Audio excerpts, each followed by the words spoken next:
वो जो देश की पुलिस पर मैं खाकी हूँ कविता लिखी गई थी, उसे हो सके तो किसी कागज पर लिखकर आग लगा दीजिए, क्योंकि लखनऊ में पुलिस वालों ने इस बार ऐसी नृशंसता कर डाली है जिस पर उत्तर प्रदेश की पुलिस को देखकर शर्म की अनुभूति होती है। उत्तर प्रदेश की राजधानी लखनऊ के सबसे सिक्योर इलाकों में रेप की एक घटना हो और वहां पर पुलिस ये बताती रहे कि ये मामला मेरे थाने का नहीं है, तो सोचिए कि पुलिस की सोच आखिर कहां पहुंच गई है। राजधानी लखनऊ के जिस गोमती नगर इलाके में करोड़ 2 करोड़ रुपए बिस्वा जमीन मिलती है, जिस इलाके में मंत्रियों के घर हैं, कई पुलिस अधिकारियों के आवास हैं, रिटायर कर्मचारियों के आवास हैं, वहाँ एक 18 साल की बच्ची के साथ गैंगरेप होता है। 3 घंटे तक उसके साथ दरिंदगी की जाती है, बीच सड़क पर फेंका जाता है और पुलिस वाले ये कहते हैं कि मामला हमारे इलाके का नहीं है, जाने दीजिए, फला थाने में जाइए, मेडिकल करा लीजिए। सरकार तो बुलडोजर चलाती ही है। तो भाई मामला सुनिए कि हुआ क्या। 18 साल की एक बेटी उत्तर प्रदेश की राजधानी लखनऊ के अपने घर से ट्यूशन पढ़ाने के लिए निकली। शाम करीब 4:30 बजे जब वो अपने घर वापस जाने के लिए लौटी तो चौराहे पर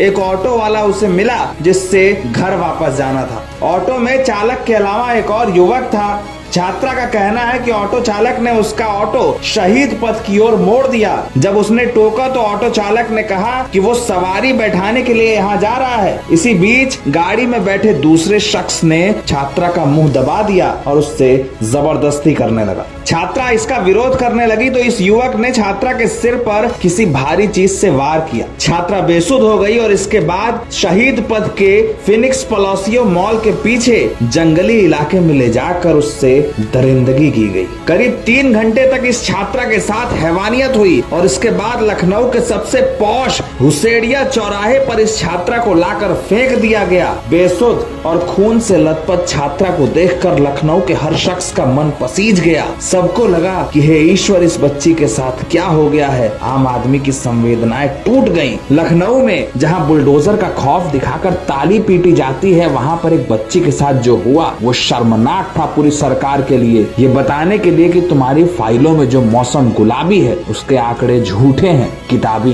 पुलिस की लापरवाही का आलम यह था कि छात्रा के गैंग रेप पीड़िता होने के बावजूद उसके साथ सीमा विवाद का खेल खेला जाता रहा। जिस हुसैड़िया चौराहे से विभूति खंड का थाना कुछ मीटर दूर है, उसे वहां ना भेजकर सुशांत गोल्फ सिटी भेज दिया गया। एक गैंग रेप पीड़िता के साथ पुलिस वालों की गुंडई का आलम देखिए। लखनऊ के पुलिस वालों ने कई घंटे तक FIR सिर्फ इसलिए दर्ज नहीं की क्योंकि मामला उनके थाने का नहीं है। आप अगर बड़े आदमी ना हो तो आपकी FIR भी ऐसे ही दर्ज नहीं होती। किसी तरह सुबह के वक्त विभूति खंड थाने में पहुंचकर तहरीर दी गई, लेकिन मेडिकल कराने में घंटों लग गए। लेकिन जब मामला सोशल मीडिया पर वायरल हुआ तो लखनऊ के IPS अधिकारियों की कोठियों में शोर मचने लगा। लखनऊ के थानों में वायरलेस से मैसेज पहुंचा, तालियां पीटी जाने लगी, मैं खाकी हूं की कविता पढ़ी जाने लगी और उसके बाद विभूति खंड थाने पहुंचकर परिवार के लोगों से बातचीत की गई। FIR के बाद जांच तब शुरू हुई। सोमवार की दोपहर तक पुलिस ने एक आरोपी को दबोच लिया है, लेकिन दूसरे की तलाश की जा रही है। ये टेम्पू देखिए, विभूति खंड थाने में खड़ा है। इसी टेम्पू से ले जाकर छात्रा के साथ दरिंदगी हुई, लेकिन वो पुलिस वाले कहाँ हैं जिन्होंने छात्रा को फंसाए रखा? वो लोग कहाँ हैं जो लखनऊ शहर में बेटियों के संरक्षा की बात कहते थे? उत्तर प्रदेश की राजधानी लखनऊ में हुआ ये गैंगरेप कांड पूरी सरकार पर, सरकार के बुलडोजर पर, सरकार की होर्डिंग्स पर